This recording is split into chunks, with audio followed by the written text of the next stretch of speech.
Hello, I'm Elizabeth Durazio, joining you from the historic Long Building that's the home of the Hopkinton Historical Society. We're joined here by the Executive Director, Heather Mitchell, and we're going to learn about the unique connection between World War I and the town of Hopkinton. There's a wonderful exhibit going around throughout the state, and there's some unique pieces coming to Hopkinton, so you make sure you want to check them out before September 1st. Heather, thank you for joining us. Sure, thank you very much for having me. Yes. Our summer exhibit this year is on World War I and New Hampshire communities, and so the Hopkinton Historical Society is part of a 13-member group in Bradford, Warner, Pennacook, New London, and Hopkinton.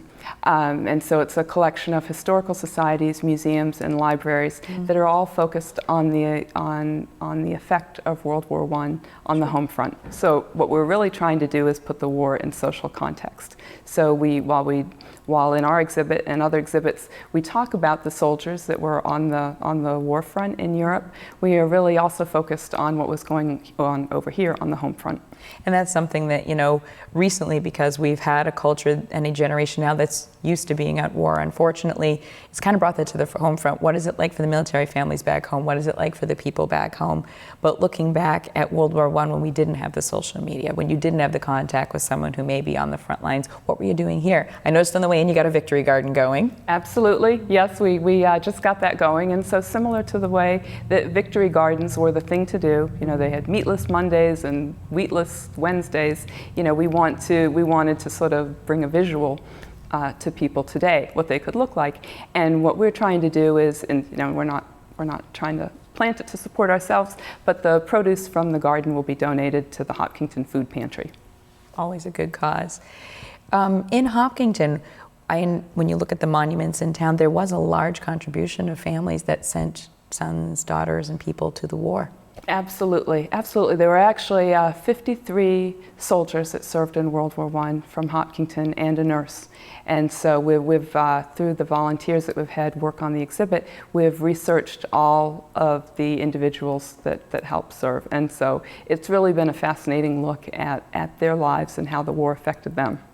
When you consider the size of the town at the time and the population, everybody knew someone who was fighting. Oh, absolutely, absolutely. And there was a local paper that was published weekly, and it was just full of information about what people could do to help with the effort.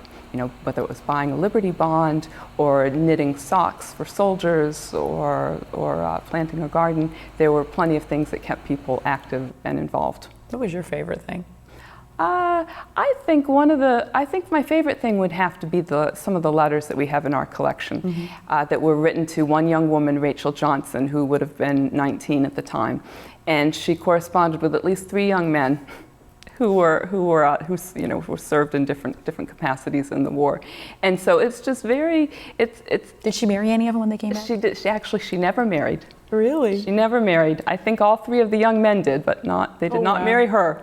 But she got him through those hard times. She did. Good girl. She did, yeah, because you can see, and we don't have any of her letters, but we have the letters that she received, and you can see in all of them that they cared for Rachel, and they wanted to know how things were at home, and they said for one of them she knit a pair of socks, and they just said how much they would treasure those. They would only wear them at night to keep them special. And we tend to take those things for granted with social media and Facebook, when we can check up what's happening in the world or what's going on, or we can use it as a diversion. Maybe we're having a bad day and we click on Instagram and something makes us smile. When you think back then in World War I, when you got a letter and you knew that there was something beside the trenches in the mud, that was your lifeline. Right, absolutely, absolutely. And things haven't changed today. It's really that connection with home. So for a lot of these soldiers, they were young men. It was their first time away from home, and so it was really a lifeline to the people that they knew and loved. Well, make sure that you check out the Hopkinton Historical Society special exhibit of World War I going on all the way till September 1st.